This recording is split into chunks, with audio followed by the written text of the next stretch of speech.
गांव और मॉडर्न बहू का करवा चौथ। पंडित जी कितनी सुंदर लड़की का रिश्ता लेकर आए हैं। मुझे तो ये लड़की देखते ही भाग गई। मोहित बेटा, तू बता, तुझे ये लड़की कैसी लगी? माँ, जो आपकी पसंद वही मेरी पसंद। वैसे माँ, मैं तो छोटा हूँ, मुझसे पहले तो अनिल भैया की शादी होनी चाहिए। बेटा, मैं तो इसे समझा समझा कर थक गई हूँ। अब तू ही समझा। जब भी शादी का नाम लूं तभी इसका मुंह बन जाता है। ना जाने इस जन्म में शादी करेगा भी या नहीं। ऐसा नहीं है माँ, मैं शादी करूंगा पर अभी नहीं। लेकिन क्यों भैया, क्या आपको कोई लड़की पहले से ही पसंद है? अगर ऐसी बात है अनिल, बता मुझे। मैं तेरी शादी उसी लड़की के साथ करवाऊंगी। कम से कम तेरा घर तो बसे। मुझे एक लड़की पसंद तो है, उसका नाम सुनीता है। लेकिन वो हमारी तरह शहर की रहने वाली नहीं है, बल्कि वो गांव से है और हमारी तरह ज्यादा पढ़ी लिखी भी नहीं है। जब लास्ट टाइम मैं एक प्रोजेक्ट के सिलसिले में गांव गया था, तब मेरी मुलाकात सुनीता से हुई और कब ये छोटी सी मुलाकात प्यार में बदल गई मुझे पता ही नहीं चला। अगर तू उस लड़की से इतना ही प्यार करता है तो मुझे इस रिश्ते से कोई एतराज नहीं है। मैं तेरी और मोहित की एक साथ ही शादी करवाऊंगी। अपनी माँ सुमित्रा की बात सुन अनिल काफी खुश होता है, जिसके बाद सुमित्रा गांव जाकर सुनीता के माता पिता से बात करती है और अपने दोनों बेटों की शादी एक ही दिन रख देती है। शादी की सारी रस्म खत्म होने के बाद सुमित्रा अपनी दोनों बहू का बड़े प्यार से गृह प्रवेश करती है। माँ जी, ये घर तो किसी बंगले से कम नहीं लग रहा है। क्या ये सच में मेरा ही ससुराल है? ऐसा घर तो मैंने शाहरुख खान की एक पिक्चर में देखा था। अरे बहू, ये शहर है और यहाँ पर ज्यादातर लोगों के घर तुझे ऐसे ही मिलेंगे। सुमित्रा अपनी गांव वाली बड़ी बहू को घर के बारे में बता ही रही होती है कि तभी घूंघट ओढ़ी शहरी बहू जानवी एकदम से अपना घूंघट ऊपर कर देती है। शहर से होने की वजह से जानवी ने अपने लहंगे का ब्लाउज भी कट स्लिप बनवाया था, जिसे देख सुनीता अपने मुंह पर हाथ रख लेती है। ही राम, देवरानी जी, ये आपने कैसे कपड़े पहने हुए हैं? या चुन्नी पहनकर आ गई हैं? माँ जी, आपने देवरानी जी से कुछ कहा नहीं? चुप कर गंवार, ये लेटेस्ट फैशन है। आजकल की सभी ब्राइड्स इसी तरह का ब्लाउज पहनती हैं, तेरी तरह ऊपर से नीचे नहीं, समझी? जानवी बहू, ये कोई तरीका है अपनी जेठानी से बात करने का? माफी मांगो इससे। मम्मी जी, आपने सोच भी कैसे लिया कि मैं इस गांव की गंवार से माफी मांगूंगी? न जाने क्या सोचकर आपने इस गांव की गंवार को मेरी जेठानी बना दिया। इतना कहकर शहरी बहू जानवी मुंह बनाकर अपने कमरे में चली जाती है। सुनीता बहू, तो जानवी की बातों का बुरा मत मानना। धीरे धीरे वो तुझे समझने लगेगी। सुनीता को समझाकर सुमित्रा भी अब अपने कमरे में चली जाती है और ऐसे ही दोनों बहुओं की शादी का दिन गुजर जाता है। अगले दिन होते ही सुनीता सुबह सुबह उठकर भजन गाते हुए भगवान की पूजा करने लगती है। ओम जय जगदीश हरे, स्वामी जय जगदीश हरे। भक्त जनों के संकट, दास जनों के संकट क्षण में दूर करे। ओम जय जगदीश हरे। सुनीता के भजन की आवाज को सुनकर सभी लोग नीचे आरती में आ जाते हैं।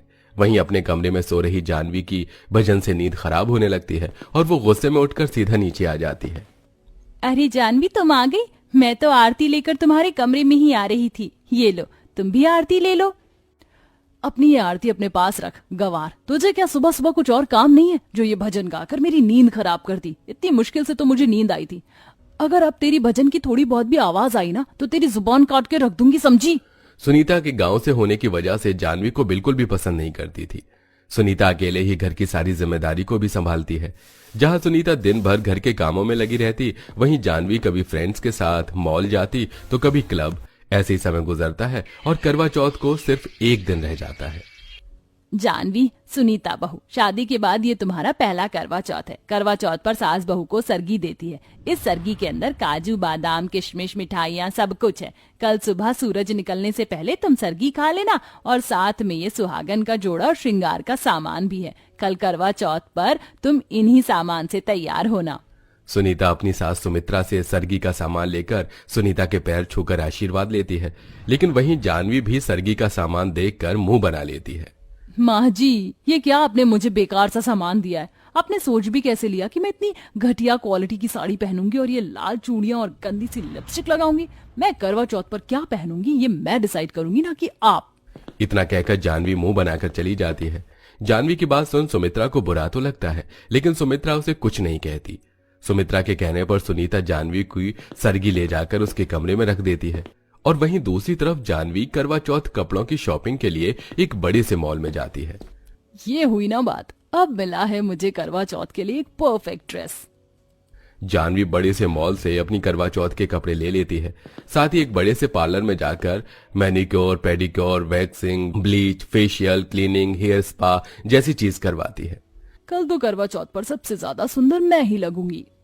पार्लर का काम खत्म होने के बाद जानवी सीधा घर पर आ जाती है और ऐसे ही रात हो जाती है। सूर्यदेव के निकलने से पहले सुनीता उठकर जल्दी से नहा धो लेती है और भगवान की पूजा पाठ कर सुमित्रा की दी हुई सरगी को भी अच्छे से खा लेती है।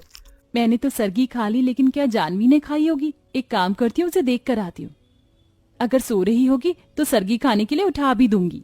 सुनीता जानवी के कमरे के बाहर जाती है और काफी देर तक जैन के कमरे का दरवाजा खटखटाती है, लेकिन जानवी नींद में होने की वजह से दरवाजा नहीं खोलती और बेचारी सुनीता वापस आ जाती है। थोड़ी देर में सूर्यदेव दर्शन देते हैं और सरगी का समय खत्म हो जाता है।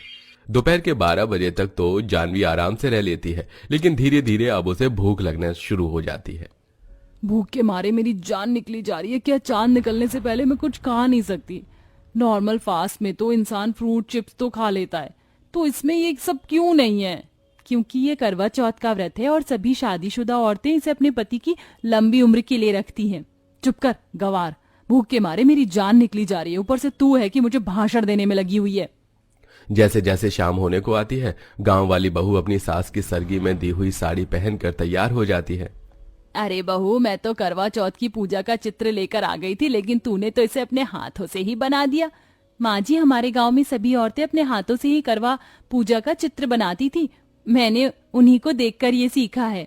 सुनीता बहू, थोड़ी देर में मोहल्ले की सारी औरतें करवा चौथ की कथा सुनने के लिए आ जाएंगी। एक काम कर, तू जाकर जानवी को बुला ले, दोपहर से सो रही है, ना जाने कैसा व्रत रखा है इसने। कोई बात नहीं माँ जी, पहला व्रत है ना, इसलिए धीरे धीरे जानवी को इसकी आदत पड़ जाएगी। सुनीता करवा चौथ की कथा के लिए जानवी के कमरे में बुलाने के लिए जाती है। जानवी अपने कमरे में लेटकर आराम से फोन चला रही होती है।